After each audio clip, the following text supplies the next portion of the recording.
Now sometimes screwing in these little brackets may not be an option to you because maybe you've got kickboards in a kitchen and you can't get your drill up underneath to get in there.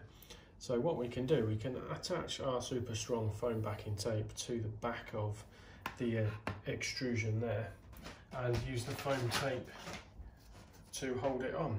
So I've just got a piece of foam tape here. Depending on the width, I may choose to run 2 sections down, but I think this one will be okay with 1. So I'm just going to run this down the full length,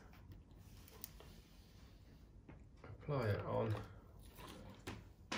and then I'm just going to use my scissors and cut it right at the end. And then from there, if I peel back the backing tape, and then stick that down, and we're good to go.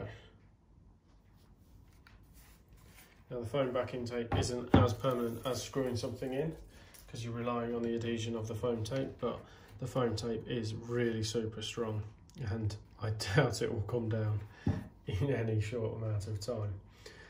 So that's 2 options for mounting your extrusion. You've got the clips or the foam backing tape.